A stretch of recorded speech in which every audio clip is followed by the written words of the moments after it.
ఈరోజు నెల్లూరు జిల్లాకు సంబంధించి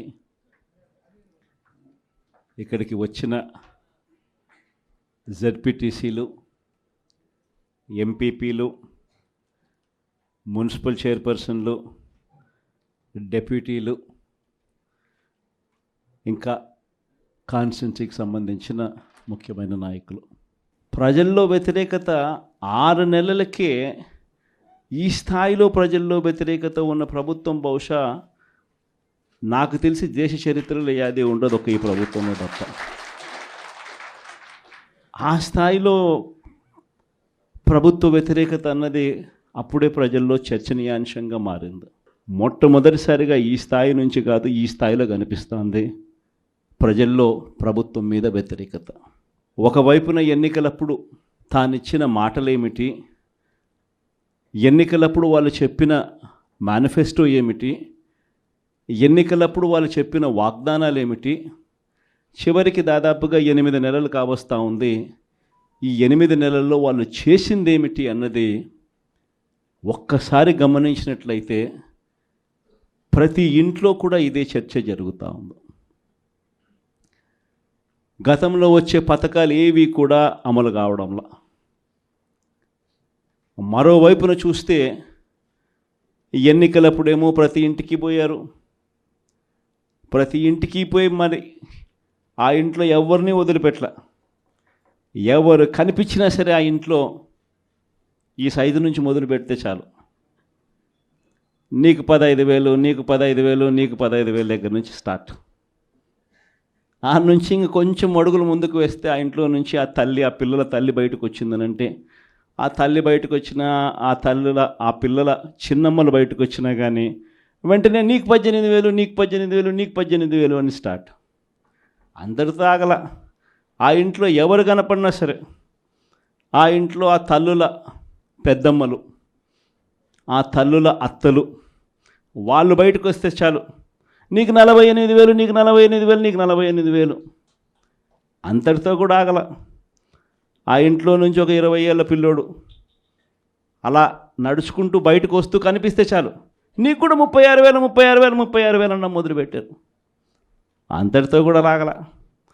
ఇంట్లో నుంచి ఎవరైనా రైతుగా కనిపించాడంటే, ఒక కండువా వేసుకొని ఒక పెద్ద మనిషి ఎవరైనా కనిపించారంటే, నీకు 20,000, నీకు 20,000, నీకు 20,000 అని స్టార్ట్.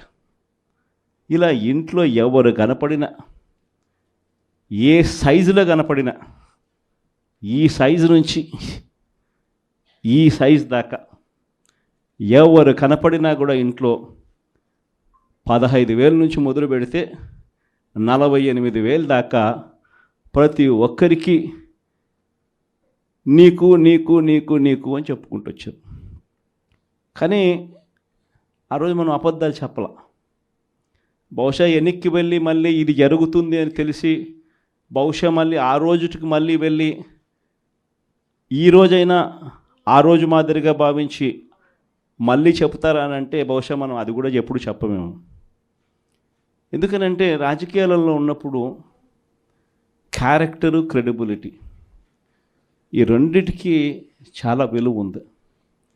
క్యారెక్టరు, క్రెడిబిలిటీ అనేది ఎలాంటివి అని అంటే, ఒక మనిషి ఒక లీడర్గా మనం ఒక మాట చెప్పినప్పుడు అదొక కార్యకర్తకు కావచ్చు, లేకపోతే ఒక మనిషికి కావచ్చు, లేదా ఒక ఇంటికి కావచ్చు, ఒక వ్యక్తికి కావచ్చు, మనం ఒక మాట చెప్పినప్పుడు ఆ మాట నమ్ముతారు,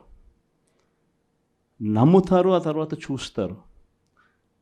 ఆ తర్వాత అది జరగనప్పుడు ఆ తర్వాత ఆ మనిషికి విలువ పోతుంది. క్యారెక్టర్, క్రెడిబిలిటీ అనేది అంత స్ట్రాంగ్ పదాలు. అందుకే మనం అబద్ధాలు చెప్పలేకపోయాం. అందుకే మనం ఆ రోజు మేనిఫెస్టో గురించి మనం ఇదే మాదిరిగా రిలీజ్ చేసేటప్పుడు ఒక పెద్ద ప్రజెంటేషన్ ఈ మాదిరిగానే ఇచ్చా. ఇది మన పథకాలు, ఇవి మనం చేస్తూ ఉన్న పథకాలు, దేశంలో కాదు రాష్ట్రంలో ఎప్పుడు చూడని విధంగా మొట్టమొదటిసారిగా ఒక మేనిఫెస్టో అన్నది ఒకటి చెప్పి, మనం రాకమునుపు చరిత్రలో ఎప్పుడు జరగల. మనం రాకమునుపు ఏ రాజకీయ నాయకుడైనా కూడా మేనిఫెస్టో అంటే ఎన్నికలప్పుడు ఇంతలా పుస్తకం చెప్పేవాళ్ళు, ఎన్నికలు అయిపోయిన తర్వాత దాన్ని చెత్తపుట్టలో పడేసేవాళ్ళు. మొట్టమొదటిసారిగా ఎన్నికలలో మేనిఫెస్టో అన్న పదానికి అర్థం చెప్పింది ఎప్పుడైనా జరిగింది అని అంటే అది ఒక్క వైఎస్ఆర్సీపీ ప్రభుత్వంలో మాత్రమే అని గర్వంగా చెప్పగలుగుతాం.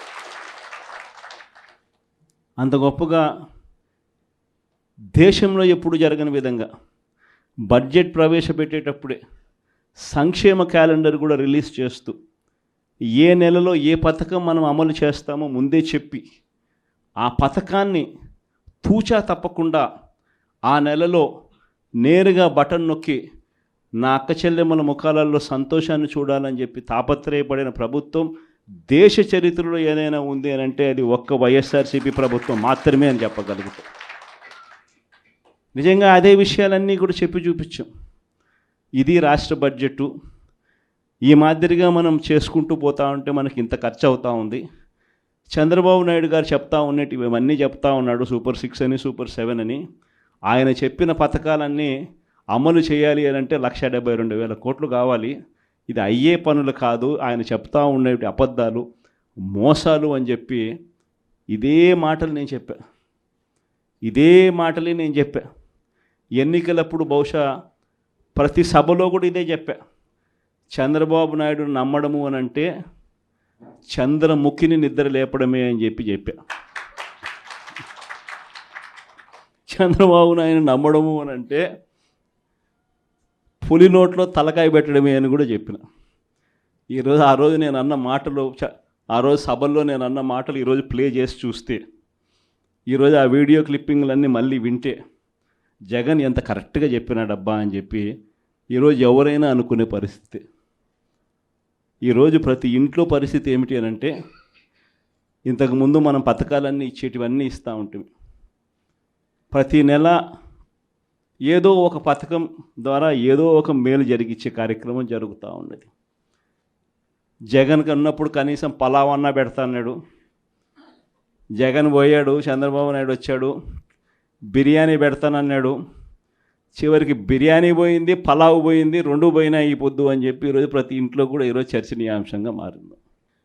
ఈరోజు చంద్రబాబు నాయుడు చెప్పిన ప్రతి పథకం కూడా, ఇంతకుముందు మనకు ఇప్పటికి చంద్రబాబు నాయుడుకి తేడా ఏమిటి? ఇంతకుముందు ఒక 7 నెలల కిందటకు పోయి చూస్తే జగన్ ప్రభుత్వం ఉన్నది, మన ప్రభుత్వం ఉన్నది. మన ప్రభుత్వంలో మరి ఎందుకు ప్రతి పథకము ఎటువంటి ఇబ్బంది లేకుండా ప్రజలకు అన్నీ కూడా డోర్ డెలివరీ జరుగుతూ ప్రజలందరి ముఖంలో సంతోషాన్ని చూస్తూ ప్రతి పథకం ఎందుకు ఎలా అమలు అయింది? మరి చంద్రబాబు నాయుడు వచ్చినాడు, తేడా ఒక్క ముఖ్యమంత్రి ఒకడే మారాడు. మరి ఎందుకు చంద్రబాబు నాయుడు చేయలేకపోతా ఉన్నాడు?